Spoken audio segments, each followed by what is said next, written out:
I've had transfer deadline day in the background the whole time we've been doing this, and every time they go to the Arsenal ground and the reporter's there's just this kid holding a potato up to the camera, so I've had to try not laughing the whole podcast.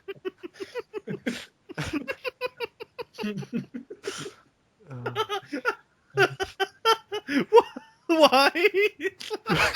just because they can.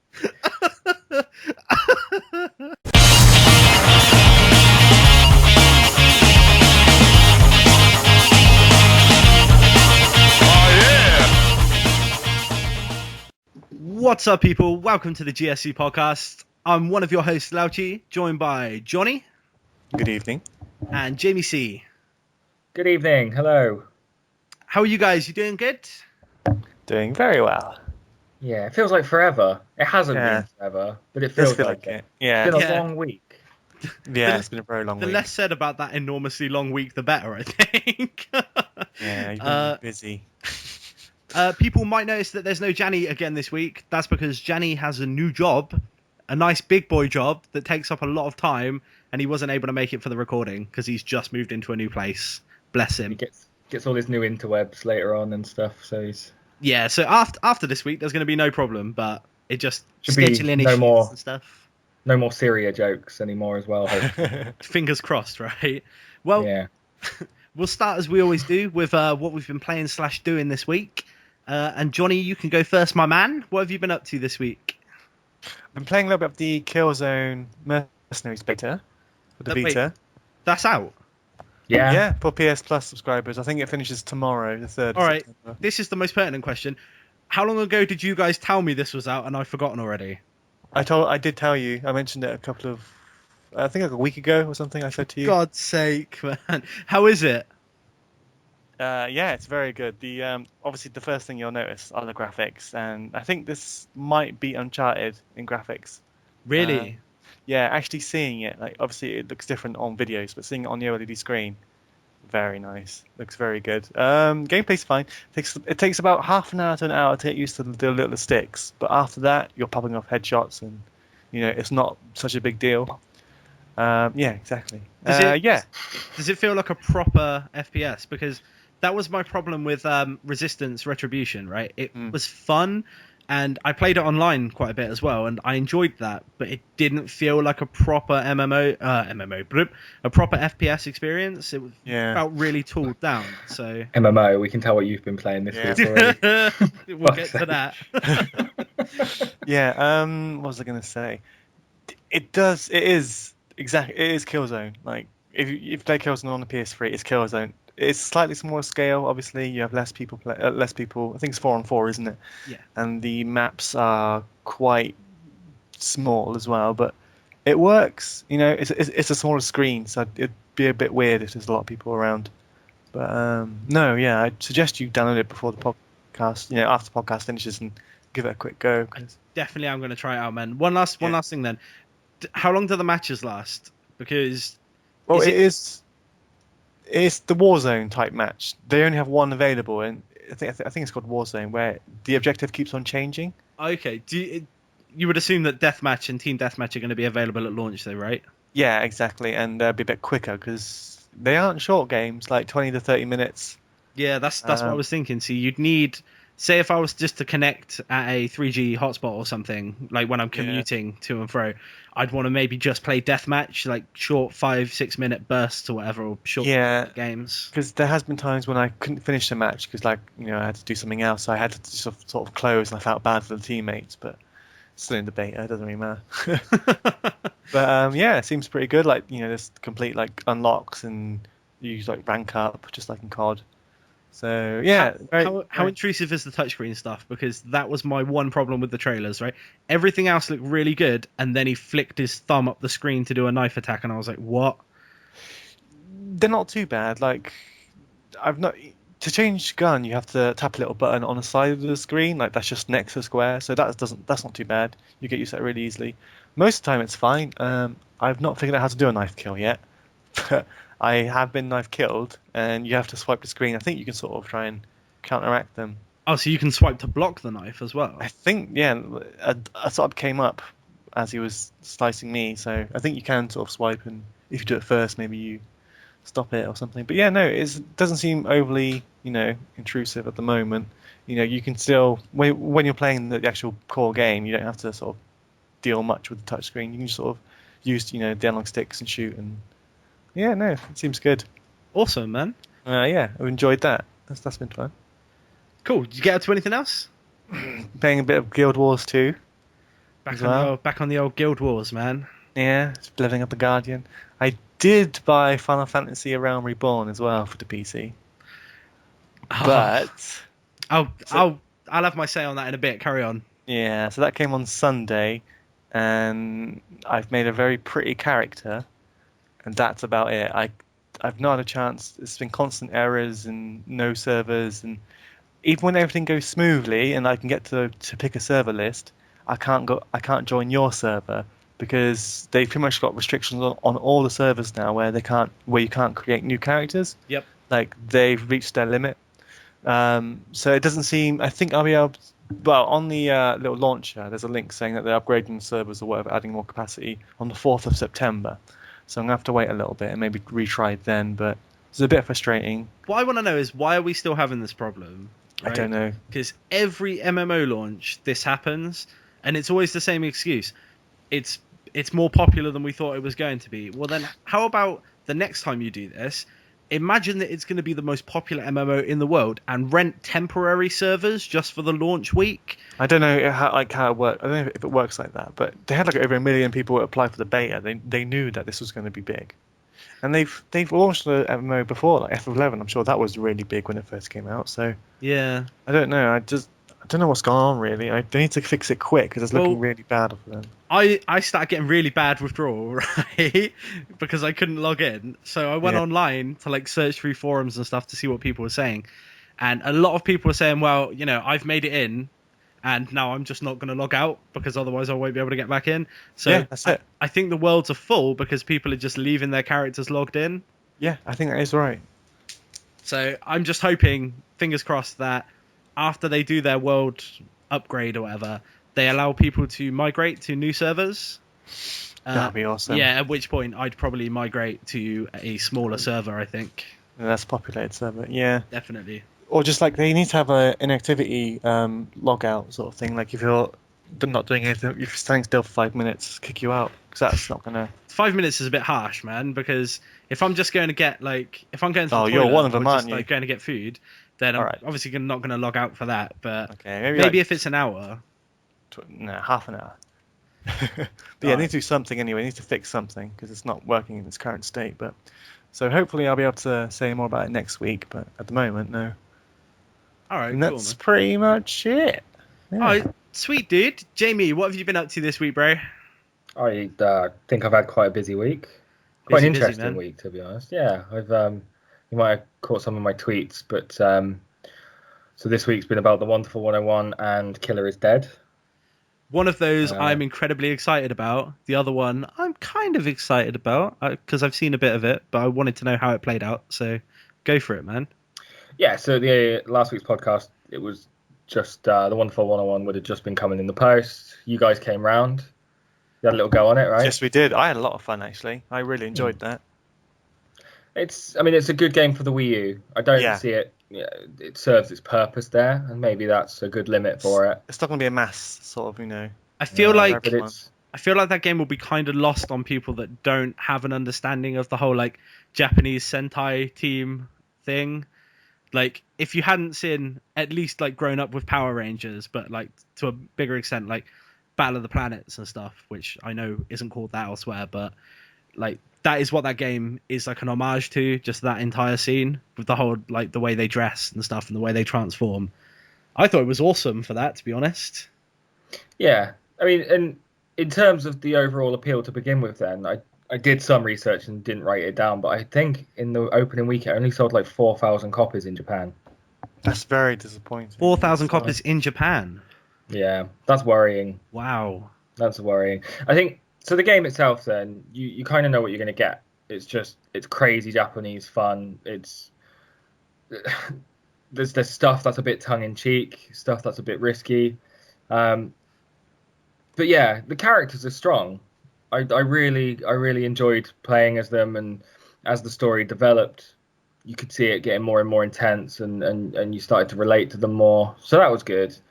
But the actual gameplay, for everything it tried to do that was genius or fun, it was like counterbalanced by some really frustrating mechanics as well. So it was kind of 50-50 in that sense. So luckily for it, it had that crazy Japanese story going on in the background. Otherwise, you might have just got a bit bored, you know. Yeah. So it mixed things up. It kept it fresh when it needed to. I think there was a little bit in the middle where I started to think like, oh, I've been doing this for a while now, but then it suddenly switched up and did loads of different things in quick succession, and then you forget about it and you think, wow, this is insane. But you start getting to these big, massive mech fights, and you end up, like, without giving too much away, not that people are going to bloody play it, but you end up fighting this giant boss at the end of the game while you're like a load of buildings strapped together with like the platinum robo. It's even got the platinum logo as it's like on its forehead and stuff. It goes out there. It goes completely out there. But that's the kind of thing that you want to buy a game like that for, man. You want that over the top craziness. To be honest, I think the fact that it is sort of family friendly at the same time is kind of to its detriment. If it would have gone all out, like no more heroes, and just really pulled no punches and just been really over the top, I think it would have done better for itself. Yeah, I mean, like I said, everything about it was a bit tongue in cheek rather than being just blatant. So it's a bit risky, but no, I was going to say something then. Never mind. Sorry, like throwing you off track. Tell me about Killer is Dead, because that is a must play for me, and I didn't manage to pick it up on day one, but I think I'm going to pick it up later this week. So it's similar, and to that, then what I think the problem with both of these games is that they try to be new and they try to be different, and they're almost penalised for that. I mean, Killer is Dead less so, because it's almost a continuation of what you come to expect with Suda 51, isn't it? It's just more of the same, but a new lead character and a new story arc. But yeah.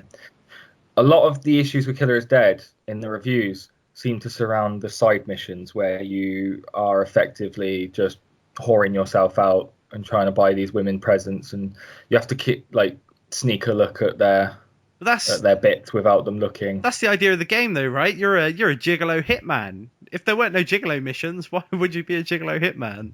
Yeah, exactly. I mean, but at the end of the day, they're side missions, and they're not relevant to the story. They're there. If you don't want to do them, don't do them. You do earn power-ups, though. Like, yeah, you guns, do. Like, right? So I did one just to give it a go and have a look, and yeah, I earned like the drill power-up. So it's like, okay, well, that's actually effective. But as it didn't affect the storyline, I kind of just stuck to a story playthrough on this one.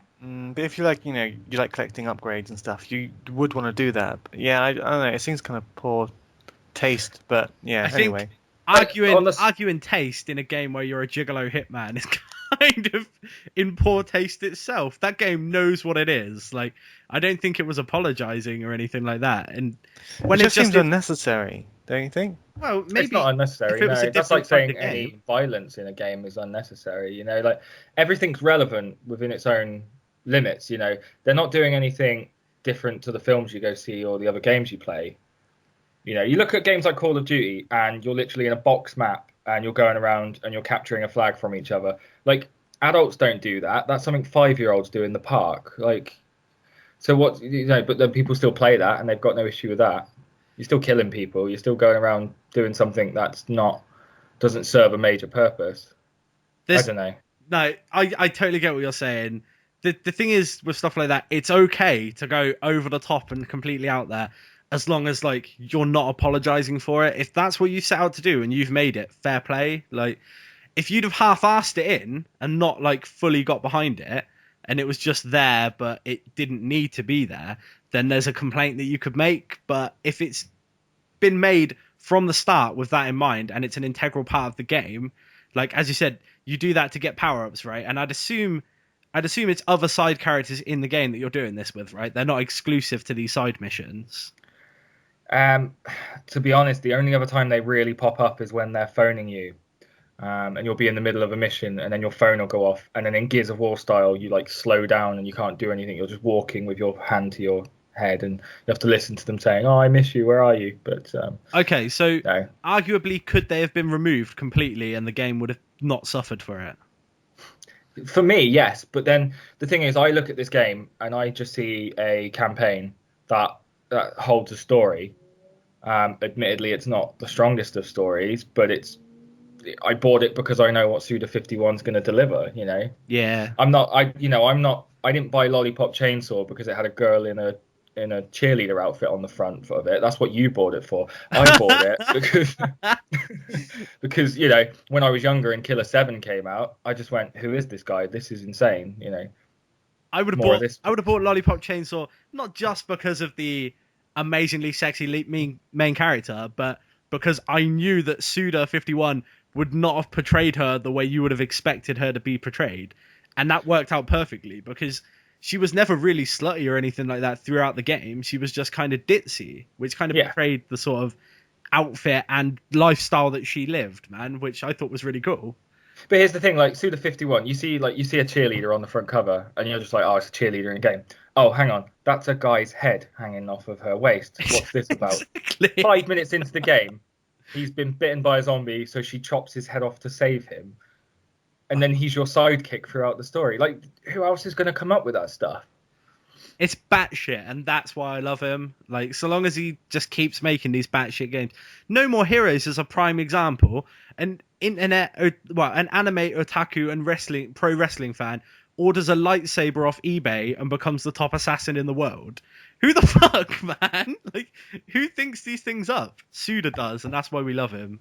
Suda should pair himself off with Platinum because he has great ideas, but the execution doesn't seem that great. Like, how did you find the combat in Killer is Dead, Jamie? It's minimal.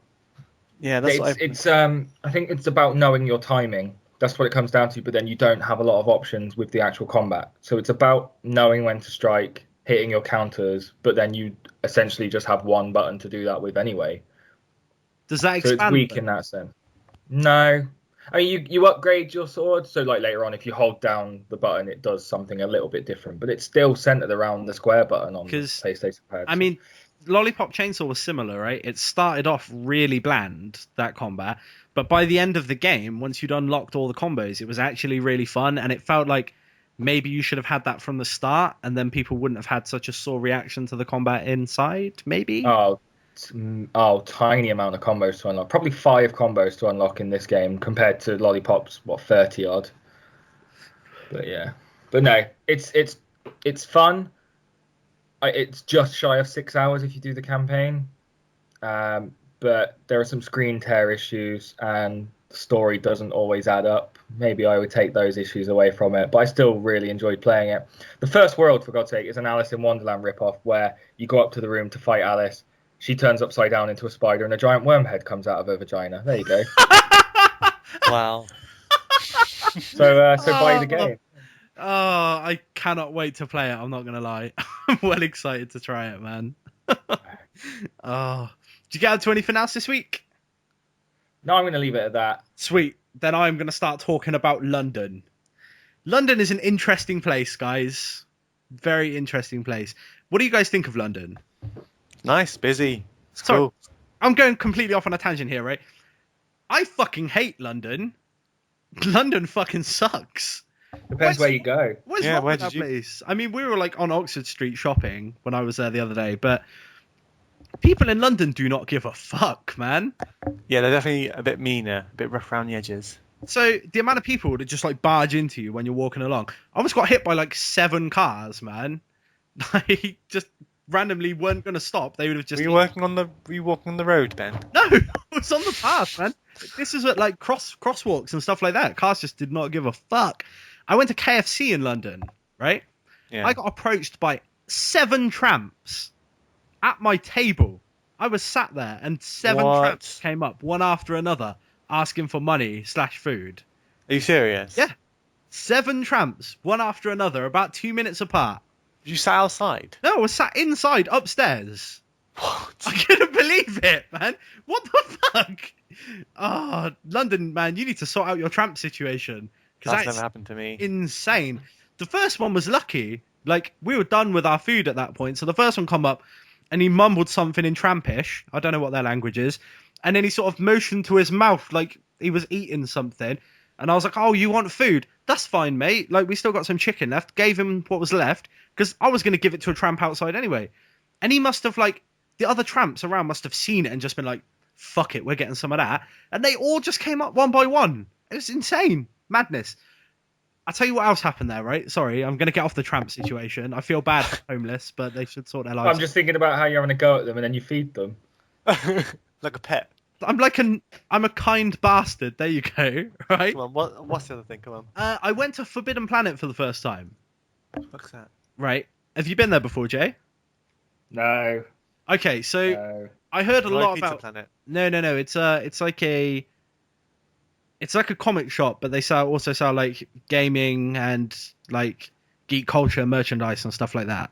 So Yeah, browse the website, Johnny. They've got some good stuff on there. Yeah, definitely. They've definitely got some kind of cool stuff. I was thinking about it on the way there though, and I was really excited. I was like, I'm basically going to like Nerdvana here, like geek mecca. Like, I'm heading there. I'm gonna come away with a load of stuff. I had quite a bit of money put to one side to go there and stuff. And when I got there, I was so disappointed, right? And this is a big problem, I guess, with just the state of retail at the moment. The internet is so much cheaper for everything. So I went in there and I was like, wow, everything is really expensive, man. Like, Really? I cannot justify spending this money on any of the stuff. Well, even on their website, is it comparable to their website, or is it much cheaper? I have on the no website? idea. I didn't really browse their website at all. I'd only heard about them sort of word of mouth kind of thing. And everyone said, it's a really cool place. And admittedly, it is a really cool place if you're a geek, right? And you like that kind of stuff. They've pretty much got everything you'd want in there, just at prices you probably don't want to pay. So they had the Mass Effect Playouts Kai stuff in there. Like toys, I'm talking now, right? And I was ready to buy a Commander Shepard to go on my wall, right? Yeah. But it was £80, and I can't justify £80 for a fucking toy. How? No. That's insane. I was like, well, no, I'm not gonna pay this. They had these little sort of Final Fantasy VII bobblehead things, right? Yeah. And I saw them before I saw the price, and I thought, like, maybe I'll pick one up for Johnny, because I thought you'd love it, right? I would, yeah. I looked at the price, and it was £25. I was like, for a fucking 2-inch tall bobblehead. That's right insane. off, man. Yeah. So I pretty much ended up buying just the most recent volume of Bleach. How much was that? Like $6.99, whatever it was marked up out on the back. So, and that was pretty much it. Just come to Hyper Japan next year, Ben, because they have tons of toys there, and it seems pretty reasonable prices. So, to be honest, I probably shouldn't be buying that stuff, but I'm weak. There's nothing wrong with buying toys. Stop it. They do. I can't help it. They look good on walls, man. If you like put it up on the wall and stuff. You've seen my bedroom wall. Yeah, and your bedroom wall's awesome, but I bet none of them were 80 quid. I should have put them on the ceiling. That would have been a better view for you. Okay. No. And Oh. other than that, Oh. I've been trying to play Final Fantasy 14 some more. I managed to get quite a bit in earlier in the week, and I'm doing fairly well. I'm well on my way to level cap and stuff. Really enjoying the game as well. But yeah, due to the problems that Johnny mentioned earlier, it's been a no-go really for like the last 2 days. I haven't even been able to log in. The servers aren't even showing up. So hopefully I can get playing some more of that soon with Johnny, fingers crossed as well, and Janny. That'll be awesome. But yeah, definitely. I really can't wait. that's really all I've played. Really boring. I've been like super addicted though. I've been trying to get on. It's like when a crackhead's really desperately trying to spark his lighter. That's me when I'm trying to enter the passcodes and stuff to reboot the browser. It was awesome. Yeah, it's been it's difficult. Sucks. You All sort right. it out, Square Enix. Well, let's move on to news that people will actually give a fuck about. The Golden Joysticks. Let's talk about those. Done. Golden Joysticks 2013 is happening. You can vote on it right now. I didn't bother checking when it ends, but you can probably vote for quite a while. It's the end of September. The end of September. Yeah, so you got all this month to do it. Or is it mid-October? It doesn't matter. They got time. Do it now. computerandvideogames.com/joystick. I'm voting for Ni no Kuni for best newcomer. Spoilers. Oh, Spoilers. So, all right. So, best newcomer. You would have voted for Ni no Kuni, right, Johnny? I just did. All right, cool. Jamie, what did you vote for? I also voted for Ni no Kuni. Do you want to go through the nominees for best newcomer though, so we get some idea of what we're voting it against? Sure. Because if it was Right. like just Ni no Kuni versus like The Walking Dead Survival Instinct, then it wouldn't really be a hard choice. Yeah. All right. Well, you got a point there. All right. So, well, the nominees for best newcomer, you'd be looking at Injustice: Gods Among Us, The Last of Us, The Walking Dead. That's the Telltale one, not the shitty Survival Instinct one. Dishonored, Hotline Miami, Dust 514, Forza Horizon, Zombie U, Remember Me, Ni no Kuni, DayZ, and State of Decay. So you guys both voted for Ni no Kuni, and I voted for The Last of Us. Why do you feel that Ni no Kuni deserves a spot above The Last of Us? So me, Yeah. right? So in terms of the actual games, I would probably put The Last of Us as a better game. However, Ni no Kuni to me felt newer. It felt like a breath of fresh air in my gaming library, whereas The Last of Us just felt more of a continuation of games that I would have been playing at the time. Ni no Kuni was something new to me, you know? Like, I don't really do these RPGs. This is new to me. I can see that, to be honest. I mean, realistically, it did breathe new life into the JRPG genre as well and make people notice it again. So that was definitely quite awesome of it to do. But I love Last of Us so much, I couldn't bring myself to not vote for it. All right, well, moving on. Best online game. The nominees for that were EVE Online Odyssey, Dota 2, World of Warcraft Mist of Pandaria, Shootmania Storm, Firefall, PlanetSide 2, SimCity, DayZ, World of Tanks, Curiosity, What's Inside the Cube, Defiance, League of Legends, Guild Wars 2, RuneScape 3, fuck me, this is a long list, Final Fantasy XIV, A Realm Reborn, Star Wars The Old Republic, Disney Infinity, The Secret World, Rift, and Ion. What did you guys vote for? Well, I voted for Guild Wars 2 because I think that is the best online game. Yeah. I don't play online games, but I didn't want to like just pass over and not vote at all. So I know a lot of people that play SWTOR, as they call it, the Star Wars game, and how they really enjoy it. So that for me, then I wanted to give it a vote of, just a bit of vote of confidence to say, well, my friends like it, have the vote. Okay, well, there you go. I was torn, right? I was torn really between three: DayZ, Curiosity, and obviously Final Fantasy: A Realm Reborn, right? Curiosity, I thought maybe deserved it because of how many people were actually playing it towards the end. I think they had something like 3 million concurrent people tapping it right at the end, and tapping it for what? Only one person could win, so that was really unique. DayZ is really enjoyable, but because I haven't played DayZ standalone yet, I didn't think the mod was worth the vote on its own grounds. And Final Fantasy XIV is my new crack, so obviously that got my vote. But what do you guys think? Curiosity deserves to be on there? I mean, I totally think it deserves to be on there, but I don't. Best online game. Yeah, Curiosity. There's another category that I would have preferred to. I actually has gone into it, and that would have been the innovation of the year. I'm happy to see it in that one, but maybe not online game, because it's not an online game to me. I mean, you were tapping away with all these other people. It's kind of like online paint. I don't really understand how you can call that. I don't know. Well, never mind. It won't win it. So. Cool. Yeah, it won't win it, so that's fine. It definitely won't. The next category was best indie game, which was Hotline Miami, Gunpoint, Mark of the Ninja, State of Decay, Guacamelee, Unfinished Swan, Ridiculous Fishing, FTL, and Super Hexagon. So I guess everybody's votes here? Yeah, go on, ahead. So I reckon Guacamelee for Johnny. Do I tell you? Yeah, I was going to pick that because I had a lot of fun with it, but I actually went for Unfinished Swan because that was, I absolutely, I have it on the PS3 and I've started it and just, awesome. Upvote the Unfinished Swan. It's a fantastic game. Yep. So that's what I went for. Oh, that's made me happy. Good stuff. Are you FTL, Ben? Yeah, I went FTL. FTL need is one I of got the one, games that yeah. I've spent the most time on this year, I think. A lot of the time when I'm just like looking for something to pass the time, I'll just do a run on FTL, and it's fun every time. It hasn't stopped being fun, so I don't see why I should vote for anything else when that game is pretty much perfect. Just iterate, people. There's no news of a sequel, and I want one. Cool. Moving on to Best Handheld Game, which the nominees are Animal Crossing New Leaf, Luigi's Mansion Dark Moon, Monster Hunter 3 Ultimate, Little Big Planet Vita, Hotline Miami, Fire Emblem Awakening, Castlevania Lords of Shadow Mirror of Fate, Assassin's Creed 3 Liberation, Soul Sacrifice, and Persona 4 Golden.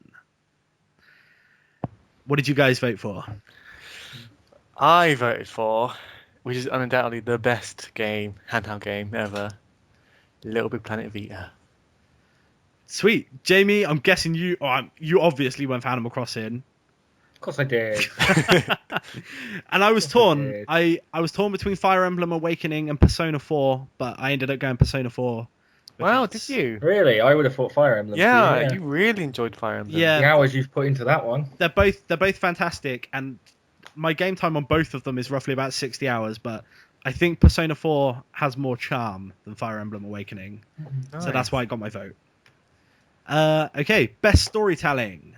We have Call of Duty Black Ops 2, The Last of Us, BioShock Infinite, Metro Last Light, The Walking Dead, Halo 4, Dishonored, Lego City Undercover, Tomb Raider, Call of Warriors Gunslinger, Brothers, A Tale of Two Sons, and Virtue's Last Reward.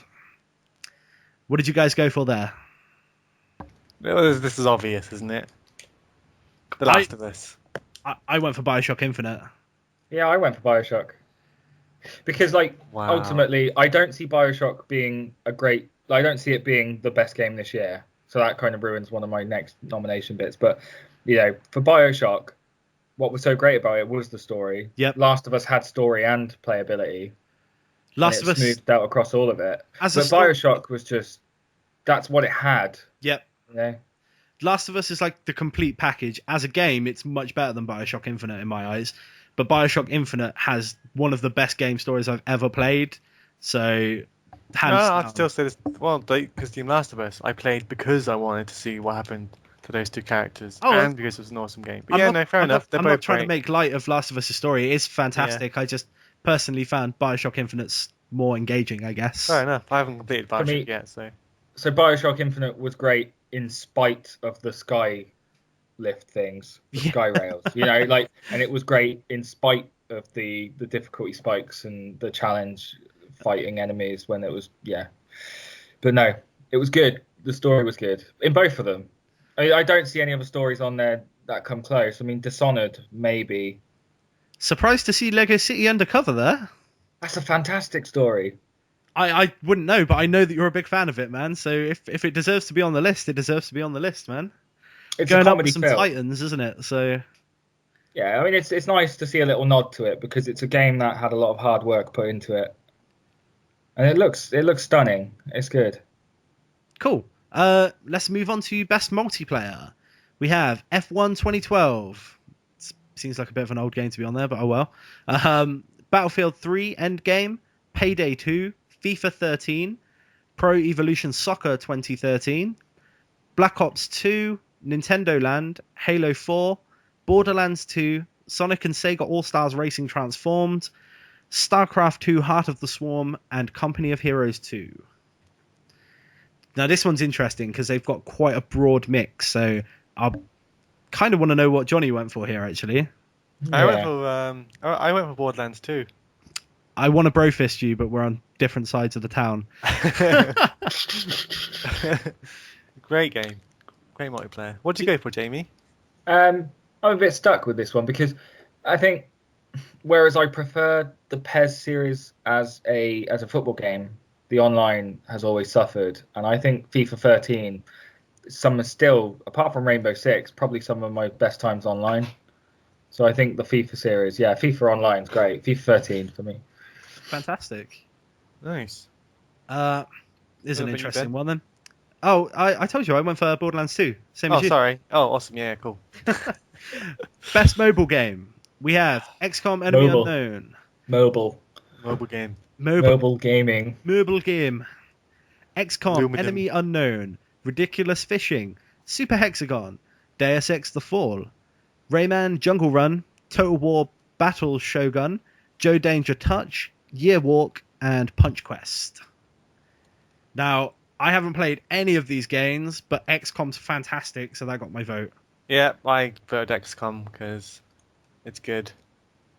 I've done exactly the same. I've got no intention of playing the mobile versions of these games, but XCOM on my PlayStation's. Oh, it's a great game. It's great. I want to give it a little bit of love. Great. Okay, Yeah. moving on to best visual design. So we've got The Last of Us, Halo 4, Bioshock Infinite, Dishonored, Ni no Kuni, Wrath of the White Witch, Hotline Miami, The Unfinished Swan, Metro Last Light, Borderlands 2, Pikmin 3, Far Cry 3 Blood Dragon, Devil May Cry, or DMC if you want to be a purist, and God of War Ascension. Ascension? Cool. What did you guys pick here? Last of Us. Yeah, I went Last of Us as well. Oh, this one's a tight one, but I went with Bioshock. Yeah, nice. They were both. I see. It's quite close between them. They were both really well designed. The artwork for each is amazing. But having done quite a bit of research on The Last of Us for a project recently, and seeing all the artwork that their design studio did, like I couldn't not pick them. I'd probably have been more like concerned with the others if I'd researched them as well. But Last of Us won out there. To be fair, though, there are some great visionaries in there, so credit to a lot of those games. I think Hotline Miami looks fantastic, and Dishonored, give it credit. You should play it if you haven't played it. Dishonored is another great game from last year that a lot of people missed. Bloody good. Moving on to best platform, we have Steam, the Wii U, Nintendo 3DS, Xbox 360, PlayStation 3, PS Vita, the iOS App Store, Google Play Store, and GOG.com. I'm pretty sure I can tell what John has picked. Yep. Yeah. All right, so we both picked Steam, right? Right. I actually picked the PlayStation Vita. Did you? Yep, I did. No way! I did. Dude, I love the Vita as much as the next guy, but it's not as good as Steam. The thing is, like, it's hard to. Obviously, Steam's great for sales and everything, but with the Vita, if there's an option for me to have it on the Vita, I would get it on the Vita. I just love that machine so much, and I want more for it, you know. So, like, I still play my Vita now, you know. It's a great console, and I think I prefer it. And with the upcoming stuff with the PS4, I think it's going to be a very strong console. But yeah, for me at the moment, I still think Vita is the best platform. Awesome, man. Jamie, what did you go for? The 3DS. 3DS. Of course. I mean, in the last 12 months, I haven't maybe played it as much as the PlayStation 3, but the things that have come out on there, we've talked about it in recent weeks, it's finally getting the games it deserves and a bit more recognition. And yeah, it's been a great format for the last year. I don't know if we should be talking about it getting the recognition it deserves. It's becoming a bit of a behemoth, man. It's all over the handheld market right now. Nothing can touch it. The Vita's certainly never going to touch it. Like, definitely teabagging the Vita. But in terms of experiences that it offers as well, it's all over mobile phones as well. I think it is the handheld gaming device right now. It's found the balance, hasn't it? And it knows what it's doing. So it's good. Nintendo do know how to do things right sometimes. Took a little while, shaky start, but it got there. We don't mind a shaky start if it all pays off. Yeah. Cool. All right, moving on. Best gaming moment. We have trying Oculus Rift for the first time, Metal Gear Solid Revengeance, Senator Boss Fight, Bioshock Infinite Hallelujah. You're not going to know what these are unless you've played these games, obviously. But to explain them would to give spoilers, so we're not going to do that. Mass Effect 3 Citadel DLC Party, DMC Bob Barbas Boss Fight. Bob Barbas, rather. Fucking alliteration. Dishonored Lady Boyle's Last Party. Far Cry 3, The Definition of Insanity. Hotline Miami, Chapter 8, The Disco. Walking Dead, The Boy in the Attic. Assassin's Creed 3, The Templar Twist. The Unfinished Swan, The King's Dream. The Last of Us, Joel's Loss. Tomb Raider, Radio Tower Climb. Dead Space 3, A Surprising Death. And Halo 4, Cortana's Fate. What did you guys go for on this list? I'm sorry to be boring, but yeah, Last of Us, Joel's Lost. Nothing in a video game has moved me quite the way that did for a long time, man. Yeah, that got my vote as well. Mm-hmm. But I've done crying and I've done teary moments in games. It's very rare that I feel a sense, like get the fear that I did when I was playing Tomb Raider and you're climbing that radio tower. It's insane. That is the moment of the year for me. Awesome, man. I need to stop putting off playing that game, clearly. I've been sounding it for over a month. Anyway, moving on to Innovation of the Year. We have Ouya, Twitch TV, Nintendo Direct, Miiverse, Wonderbook, Yep. Smart Glass, Oculus Rift, Defiance, Curiosity, What's Inside the Cube, and Turtle Beach Air Force XP 510s. What did you guys go for here? I went for the Curiosity. What did you go for, Jay?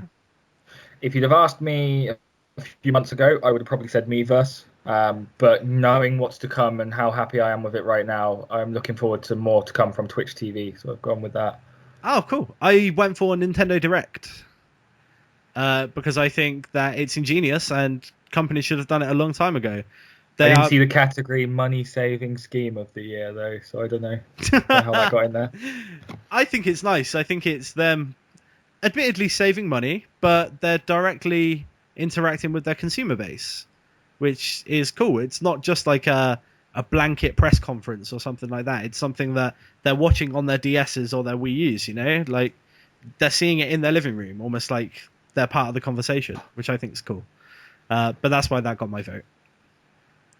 Okay, this is probably one of the biggest ones for me. Studio of the Year. So we have DICE, Telltale Games, Ubisoft Montreal, Naughty Dog, 343 Industries, EA Canada, Irrational Games, Nintendo Intelligent Systems, Ninja Theory, Playground Games, Riot Games, Arcane Studios, The Creative Assembly, and is that SI? Yeah, Sports Interactive Games. Yeah. Not that one. Yeah, not that one. Okay, who did you guys go with? Naughty Dog. Naughty Dog. Of course he did, of course. Yeah. So that's... just Naughty Dog whitewash in Johnny's books, it. Yeah. I've gone with Ubisoft Montreal. Fuck. Because they've given us Far Cry 3 this year. They're teasing us so much with Watch Dogs. It's unbelievable. I can't wait for that. There's just lots coming out of that studio, and it's... Yeah, damn. It's the studio on the up, really. I have to redo my vote. Really, I couldn't not vote for Naughty Dog because I know. Honestly, I see them as a reason to own a PlayStation platform by themselves. Like, you could be into an Xbox One all you want, but you're going to want to own a PlayStation 4 as a Naughty Dog console just to experience the games they make. So well, yeah, and I've been playing Jak and Daxter today, so that probably that's still better than a lot of the games coming out on Xbox One. Interesting category that not a lot of people will give a fuck about, probably. YouTube Gamer. This is going to be good, Ben. Read them out. The nominees are Yogscast, Ali A, Smooth McGroove, Francis. That's not really his YouTube profile name. Who the fuck is that? What? How do I pronounce that? It's this Lewitz. All right. Games Wank. Love it. And BitSocket. Johnny, you just wanted to hear Games Wank, didn't you? It's Game Wank, but... Just Game Wank. Awesome. Drop the S. Cool. Who did you guys vote for? Really, the only people I know on there are that guy Boogie who plays Francis and the Yogscast. And I feel like after all the hours I've watched Yogscast videos, they deserve my vote. The only person I watch now is Smooth McGroove, so he's jokes. He just like, you guys know of him, right? I actually No. haven't seen his stuff. Yeah, he does like what's it called? Can't pronounce it. Hang on. 1 second. Cut this. I've forgotten what it's called now. I'm not cutting shit. You better hurry up. Just give me a second. Acapella, that's what it's called. Acapella, yeah, He does okay. acapella of loads of different songs, and his Final Fantasy VII battle music sounds like the real thing. Are you serious? I'm not even joking. He's so good at it. As soon as we finish this podcast, I'm probably going to search him up, man. You know what I was going to say? What he does, and I knew it was wrong, so I didn't say it. I thought it was archipelago. You know, archipelago, like a collection of islands. I thought that's not the right word. That's all I could think about. Okay, cool. Jamie, who did you go for? I kind of did the girlfriend thing here, and I was like, I've heard Ben say Yogscast before, so I'll vote for Yogscast. I don't know any of them, so I don't know. So I just put Yogscast because I've heard you talk about him quite a lot. I just thought, yeah, if you're watching him, whatever. Cool. That's how the fucks I gave on that one. All right, and then the other really important one, before the most important one then, is the most wanted. Oh, this is really tough. Yep, it is. So we've got Titanfall, The Division, Witcher 3 Wild Hunt, Need for Speed Rivals, Dark Souls 2, Call of Duty Ghosts, Xbox One, PlayStation 4, The Elder Scrolls Online, Thief, Watch Dogs, Metal Gear Solid 5 The Phantom Pain, Destiny, Battlefield 4, Super Smash Bros. For Wii U and 3DS, and Batman Arkham Origins. What did you go for, Johnny? I went for Metal Gear Solid 5. What did you go for, Jay? Arkham Origins. And I went for the PlayStation 4 because I'm going to be playing all of those awesome games on it. Fair enough. Apart from Super Smash Bros. Apart from that, yeah. When I look at Arkham Origins, and I know it's current gen, I'm still more excited about that game than I am about what's coming at the end of the year. I loved the previous two, so fuck it. It's probably going to end up being my favourite game later in the year anyway, so just kind of get that feeling. Yeah, I feel a bit bad about mine now because it was a bit of a cheat. Because if I had to pick a game, it would probably be Witcher 3. But yeah, I came close to that one. Because they stuck the console on there, and I thought, well, hang on, I'm going to play all of these on that, so I might as well just pick that. Cool. Which brings us forward to the most important one then, which is the Game of the Year. So we've got Guild Wars 2, Fire Emblem Awakening, Hotline Miami, Ni no Kuni, The Last of Us, Borderlands 2, Dishonored, Forza Horizon, Halo 4, Far Cry 3, Tomb Raider, Bioshock Infinite, The Walking Dead, Pikmin 3, Call of Duty Black Ops 2, Saints Row 4, Splinter Cell Blacklist, and Grand Theft Auto 5. If either of you fuckers have picked Grand Theft Auto 5, even though you haven't played it yet, you're going to get a slap. That's right, yeah, so the voting will close, I think, mid-October to allow for that. I think, yeah. That's right. All right, well, I picked Last of Us because I think it deserves it. Oh, I wonder what Johnny picked. I obviously picked Tomb Raider. Did you? Nah, I picked The Last of Us. Because I picked Tomb Raider. Oh, no. What do you mean, oh no, you haven't played it? I'm joking. Good choice, man. I really... No, yeah, you haven't played it. Fucking play it. It's alright, we can all sit high in our tower playing The Last of Us, unless we try these things. I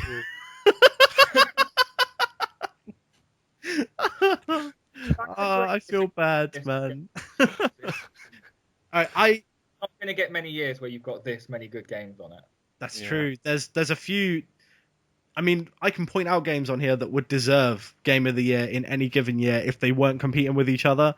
So The Walking Dead by Telltale, that would deserve Game of the Year if it wasn't competing with The Last of Us. Ni no Kuni, maybe not, to be honest. It was good, but I don't think it's Game of the Year material. Way back in January now, though, so it's like one of those things where it kind of gets forgotten by award season.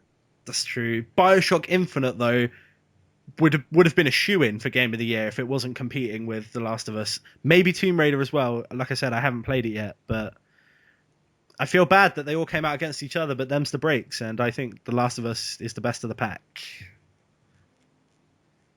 You uncultured swine. That's your homework for this week, Tomb Raider. Well, it's not like I'm going to be playing Final Fantasy 14 with the server fuck up, so why not? Cool. What a bunch of cunts. But so very different to last year as well, because last year they had things like RPG of the Year, Racing Game of the Year. Their one to watch last year was Grand Theft Auto 5. Was it? That's interesting. I'm the gonna action game of the year would have been Arkham City, but I'm going to be genuinely surprised if Grand Theft Auto 5 doesn't climb this list and win. Yeah. I don't think it should. Like I said, The Last of Us really does deserve Game of the Year. It was phenomenal, but yeah, I mean the thing is there'll be people who haven't played it yet and they'll be voting for it, and then there'll be people who, because it's fresh in their mind, if they do vote closer to the time, they'll just think it's the best thing in the world, and it could be the best game of the year, but it's coming out really close to the voting closing. That's true. Okay, cool. Well, there was a few other cool pieces of news for us to talk about this week. One of them I'm really excited about, and the rest of the internet thinks is a joke. And that is the fact that Nintendo have announced the 2DS. I'm excited for it. I am Really? way Actually, excited. It comes out the same day as like Pokemon X and Y, Yep. and I'd actually quite like to buy a little bundle and pretend it's my first time playing a DS. But no, I it's not made for me. And watching people play it, I would see it being ideal for the younger audience. But yeah, it might be that I buy it still. I do love my Mario 3DS, but still. Yeah, that's never coming away from you, that. No, but then that means I could put that on the shelf and preserve it. Because I never play with the 3D on. What the fuck is this? I think the biggest problem, though, is it's the 3DS screen sizes rather than 3DS XL screen sizes, when they could have probably allowed for the bigger screen. Why would they do that when they could sell a 2DS XL after? Oh, of course. I'm actually really excited for it. The 3DS that I'm using at the moment is kind of an X display model, and it doesn't work unless it's plugged into a wall. So I'm limited with my 3DS to just being in my house. Stolen. It was given to me. Okay? I'm joking. It may have been originally stolen. I don't know. Right? No, it wasn't. Wow. I mean, I'm not Just sure. quiet. I'm not sure of the legality of it, but let's roll past it. I need a new 3DS to play out and about, because I'm not missing out on Pokemon, and I'm going to have a lot of commutes coming up. I need stuff to play on those commutes, right? So it's almost perfect for me, because I want to be seen. No, don't, Ben. Don't. I want one. Not Right. the 2DS. It's- Anything but the 2DS, please. The white and red one looks fantastic. it's cheaper than the 3DS. I'll But never like use the £30. 3D. You 110. Yeah, can't fold it. You can't be one of those cool kids who pops it in the pocket. doesn't matter. It's like a tablet kind of. It is a tablet. It is You a get a tablet. bag for it. It You buy a looks. bag for it, sorry. It looks a bit like a Fisher Price toy, but Yeah. I'm not too bothered about that, to be honest. I I'd don't- be embarrassed to get it out on the bus. I could care less Train. what people think it looks like, as long as it plays Pokemon in decent graphics. I'll be all over it, man. So I really want it. Okay. It's the cheapest option for getting a DS. It looks like it's built like a Fisher Price toy as well, so I could chuck it around and it won't break. My first 3DS, yeah. Yeah, pretty much. I'm excited. I'm going to pick it up. It doesn't need to be a Good. character design for me to buy it, so Good. Get it with Pokemon on October 12th. that's the plan. Jimmy will be with Hopefully you. they'll do a bundle. Yeah, well, yeah. Which is No, No. which version of Pokemon are you guys going for? X. I'm not buying any. Are you What? what? Which version of Pokemon is your wife going for? Both. Probably both on the day. Okay. I tell you why I'm not going for it, because I upgraded my Wind Waker, and so my money went on that. Oh, okay. You did. I did upgrade my Wind Waker. So, Sexy man. But that tasty Ganondorf statue, man. yeah. I read very limited and almost bought it because I thought resale. It looks amazing. When I saw the Yeah. statue, I was almost tempted to order one, man, and I didn't even have a Wii U. Yeah, me either. Really, really nice. Yeah, lovely. Unless you want to buy one when it comes out with the special edition console. There is Ooh. going to be a price drop as well, isn't there, towards the end of the year? Yes. So We shall. It's about a $50 price drop, so it's not going to look like the biggest deal. But But isn't that live now? No, in America maybe. I mean, how much is the Wii U currently retailing for here? $250 for the premium one, something like that. And was it $230 for the regular one or something, or $219.99? More like $200 just for the hardware. Oh, you okay. need to see the premium take the £200 price point now if it's going to stand any chance. But If the premium did drop to £199.99 this winter, I'd probably pick it up. So if October 4th rolls around and there's the premium Zelda console with the game for $250, are you in? Oh, undoubtedly, yeah. But That's enough for you. So if it was $250 for that limited one, you'd be on it. yeah, I was almost gonna buy one today. But, Really? Yeah. But then I sort of came to my senses and remembered that there is going to be a price drop, so I'm holding out for that. But What I am tempted tempted you? to pick one up. I just want to own it. How much was Honestly, just the normal price it is everywhere, about $250. Because every time Amazon did it again, where it's like $150 for the basic model, I was like, oh yeah. But then I didn't. Because the thing is, I am going to want to play Zelda again, and I Yep. do want to try the HD one, so I think it might be worth picking up. I don't know, I'm so Eventually. torn. Yeah, definitely. But if you are, on that then, if you are a Zelda fan and you're going to, even if you don't own a Wii U, just have a look on Game. It's exclusive to them. They've got the Wind Waker HD with the Ganondorf. How much was it? £60 for the limited one, yeah. That's so cheap. It seems so cheap for that. I mean, it's only a 6-inch statue, but then I just think it comes in a nice That's fine, pace. eh? Yeah, it looks really nice. Awesome stuff. Looks like Belle's flower from Beauty and the Beast, isn't it? Yes. A little jar. That's a bit of me. Beautiful. I love how you went straight to Beauty and the Beast, man. Isn't Love it? that film. It's the Beast's flower as well. It's not Belle's. What are you on about? Well, I guess he you, does Ned. give it to her, doesn't he? Exactly. What?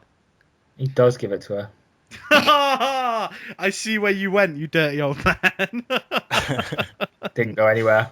I'm still here. Right. Anyway, I put Mighty Number 9 in the running order, and then You you're did? like, what the fuck? I have no idea what that is. Okay, so Educating Ben. Jamie. so forgive me if I get the name wrong, but are we looking at Keiji Inafune? Inafune. Inafune-san. Yes, so Mega Man creator. He, at PAX this week, has announced a new project that he is seeking funding on Kickstarter for. It's basically Mega Man anyway. It's going to be a 2D side-scrolling, shoot-along, run-along, jump-along. I can see the main menu is probably going to carry the same sort of idea because you're number 9 in a series of 9 robots that the others have been possessed or like they've got a virus or something and you didn't get it, so it's your job to take them on. Can you select them in any order? Well, this will be the thing, won't it? And then there'll be a main boss or something, and they're all going to sit around the outside. Called It'll be Wheelie. the 8. It'll be the 8 of them round your little dialer. But Yeah.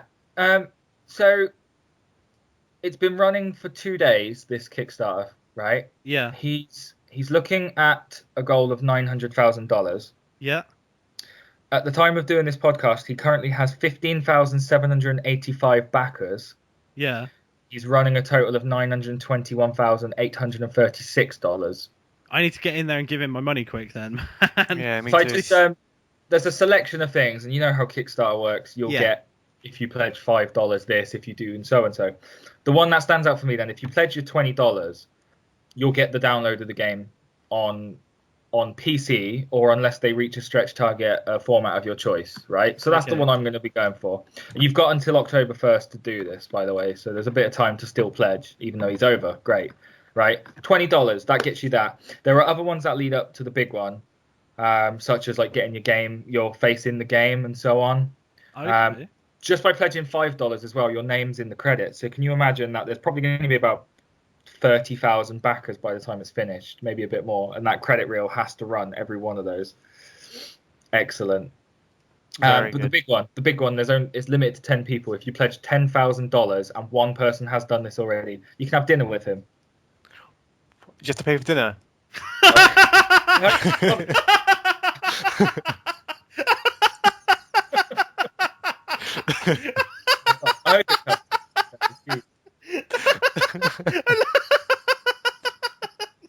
That's your first thought. That's where you messed up.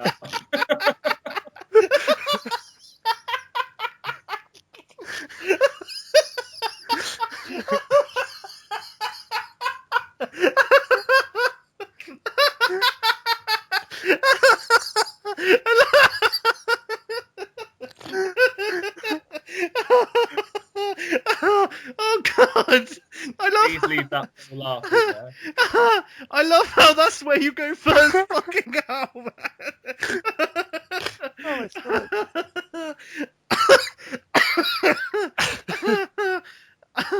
Sorry. Carry on. No, that's. I think that's Jesus Christ. Benton, Jesus, hold it together, man.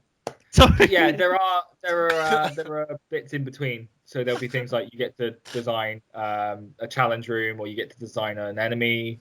There's some nice little touches in there, and I'm glad that it's just smashed it, because he's left Capcom years ago. They're not going to make another Mega Man game. They keep cancelling them, and he's just gone, fuck it. Here's this. Let's say you haven't seen anything about it yet, Ben, but go away and have a look straight after this, and you'll see that it just basically is a Mega Man game anyway.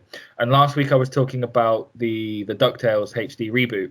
Yeah. And how if a lot more 2D platformers could look that nice and in that style, then I'd be happy. And I saw this and I was like, wow, you just answered my wishes straight away. Is it in that same sort of 2.5D style and stuff?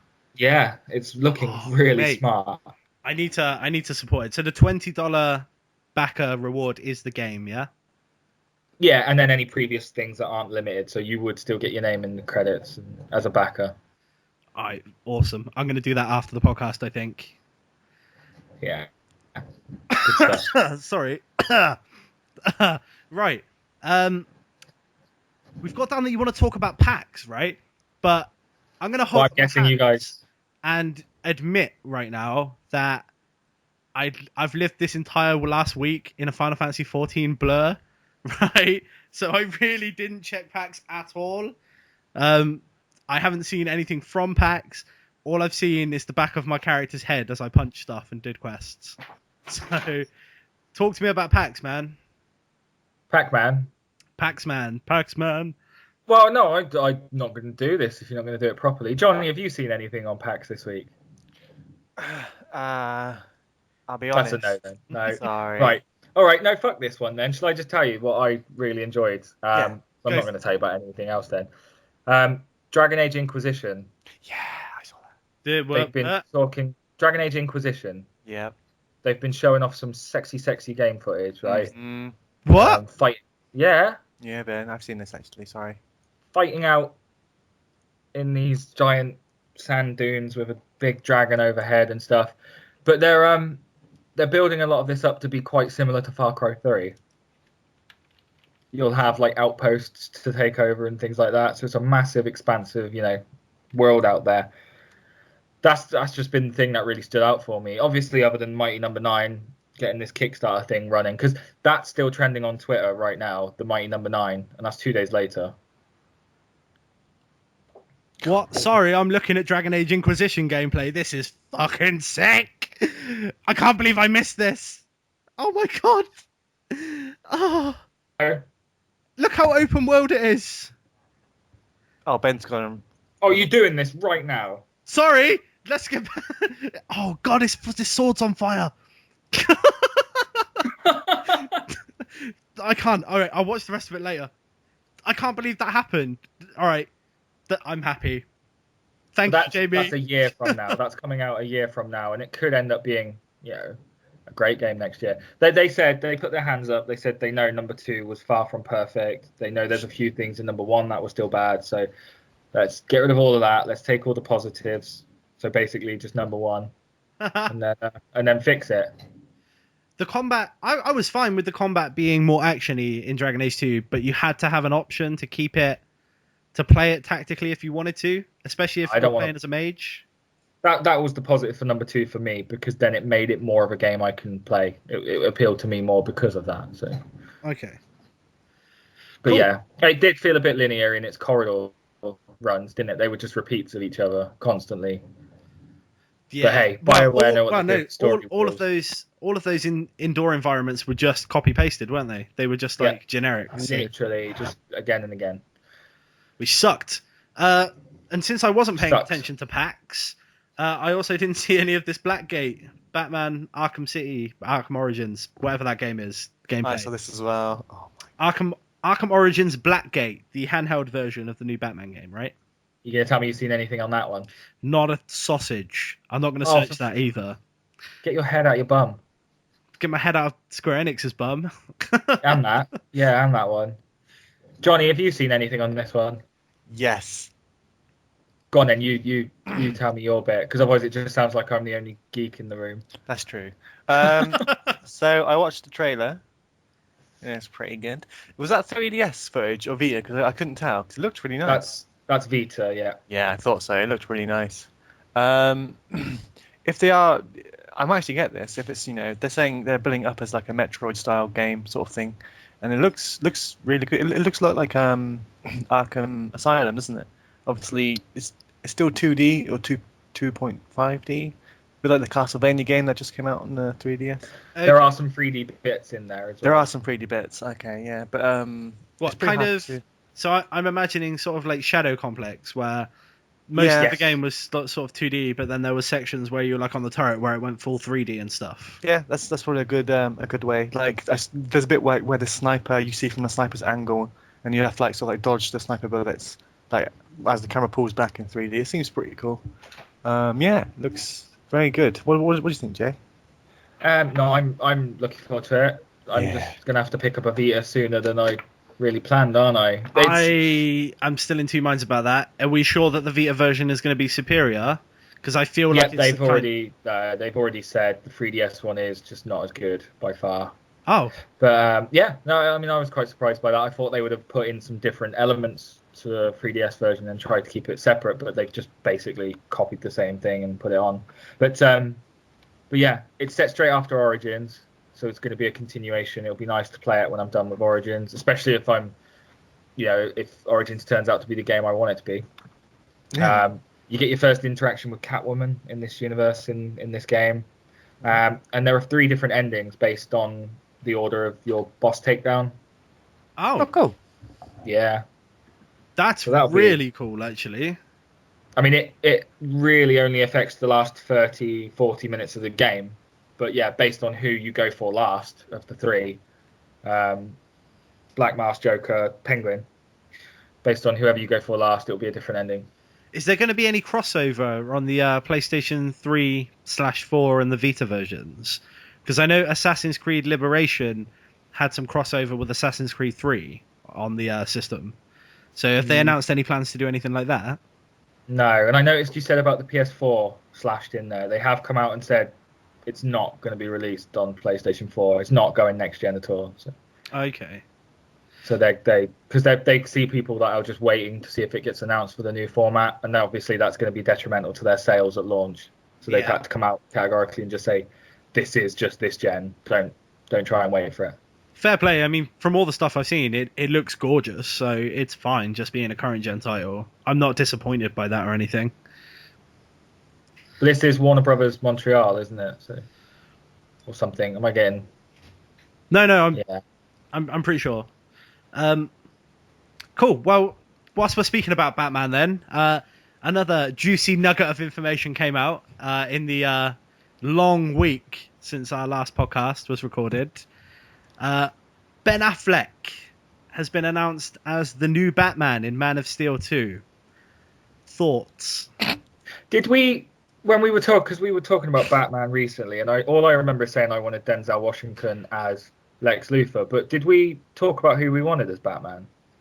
No, we were talking about who we wanted as Lex Luthor. We didn't really mention anyone for Batman, I think. Want Neil Patrick Harris as Batman. Do you? He's too busy being the Flash, man. He's too busy being the Flash. Damn. Is he actually playing? Oh, does he voice the Flash? Voices the Flash in a lot of the animation, and he voices Nightwing in some of the more recent Batman stuff. So he's got a lot of ties with the DC animations, but yeah. He's not Batman, Johnny, let's be honest. No, but he'd be the Flash if they did a live action. Okay. So I'd have him. All right, well we'll talk Ben Affleck first. and then maybe put forward who we'd prefer to see afterwards, right? Johnny, what do you think about Ben Affleck being Batman? He was Daredevil, wasn't he? He was Daredevil. Yeah, but then like the big argument there then is Halle Berry was Storm, but she was Catwoman. So it's like Catwoman was shit. She was a good Storm. So she was easily the worst part of X-Men though, mate. I think. Yeah, but still, Yeah. that's like saying the worst part think- of Norio. I think it's a bit unfair. Everyone's giving a lot of flack for his thing, right? First thing, he shouldn't be getting anywhere near as much. Because didn't the same thing happen to your man who did the last Batman's? Christian Bale. Yeah, did he get flack? Or even the guy who played Joker. Oh, people. Everybody, when Heath mad, Ledger yeah. was announced as him, they just Everyone- went, what, the gay cowboy? Yeah, they flipped their shiz, and that turned out to be the best thing ever. The It's Joker. not Jack Nicholson. It was good, but he's no Mark Hamill in the animated series. Jack Nicholson's still a better Joker as well. He's not. Shut up. Heath Ledger's the third best Joker.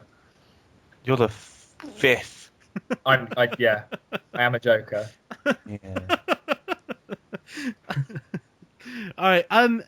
It seems like we've all got a similar mindset on this then, because I actually, although I think there are people that could do it better, I actually don't have a problem with Ben Affleck doing it. I hated the town. If you'd have asked me sort of 5 or 10 years ago whether I thought Ben Affleck could pull off Batman, I would have told you no. But recently, that guy, he's got some credibility now, man. As an actor and as a director, he's very good in the films that he directs. So I'm actually fine with it. Argo was the 5th best film last year. I don't even want to ask what the first 4 were. No, it's fine. Just give him credit. I mean, I think the biggest issue I've got is just like, shut up. You don't know. You can't see the future. Shut up. Simple. Just simple. Shut up. Simple, You right? can't see the future. Just shut up. Just shut up. Yeah, Just shut up. exactly. No, man, will you shut up? All right. Well, If he fails, then laugh at him when he's on the floor, but don't try and do it before he's gone straight into training, so we could probably beat them up already. all right. Well, if you could have anybody playing Batman in the new Man of Steel film, who would it be? Andre 3000. Andre 3000.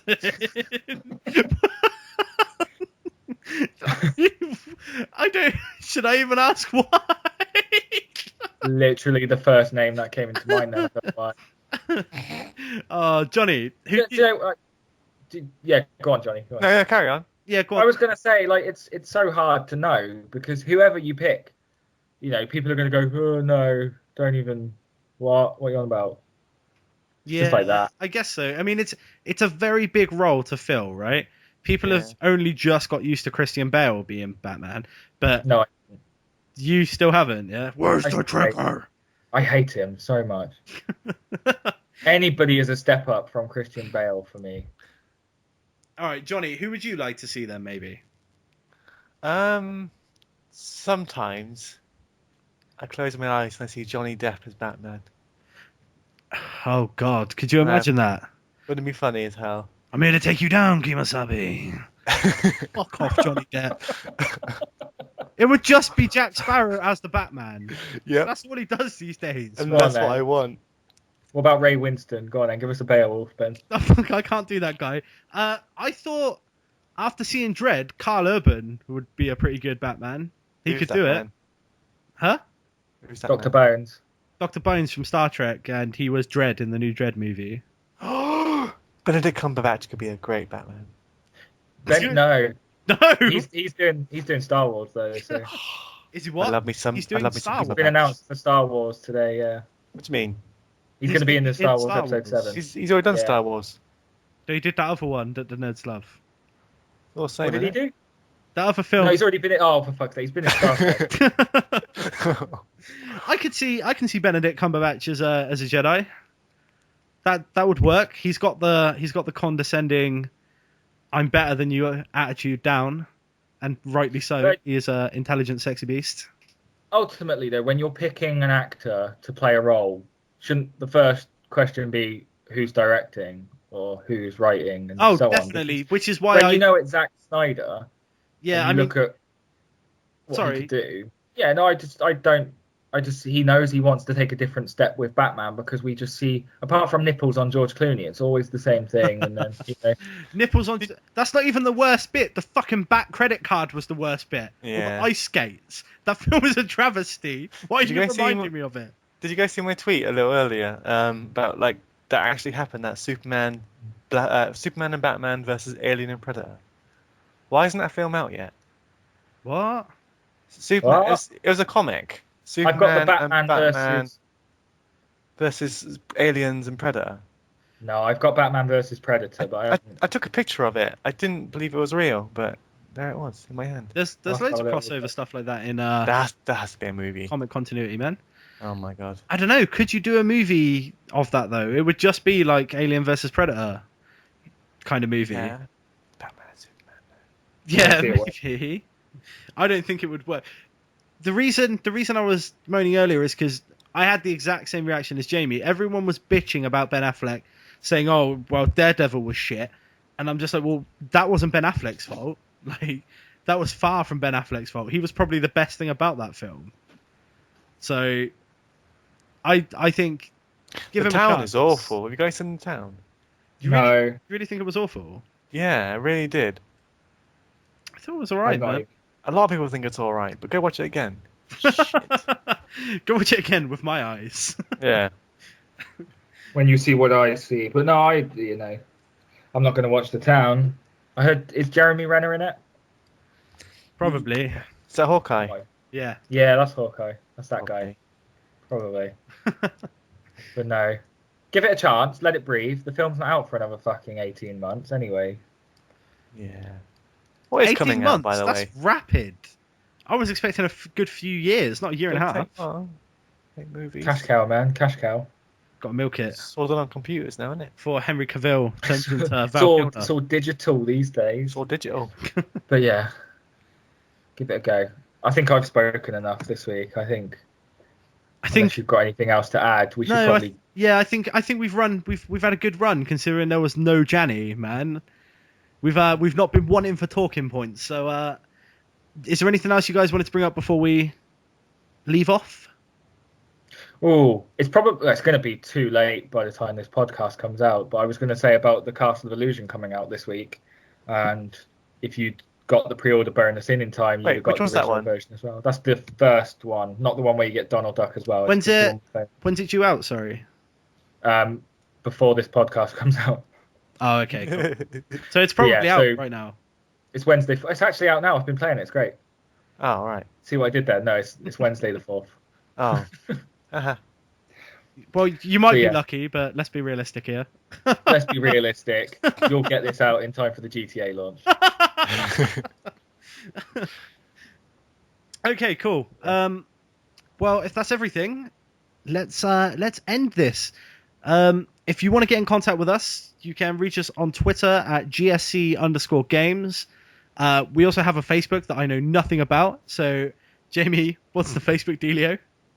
You just literally, I don't know how Facebook works anymore. You literally just search GSC Games on Facebook and you'll find us. It's the same little logo and stuff as on the Twitter feed. Coolio. Yeah, there, nice and easy. Sweet. If you want to get in contact with any of us directly, our Twitter handles will be in the description. And thank you for listening to our ramblings again. Yeah, thanks. And lastly, thank you guys for joining me. That's right.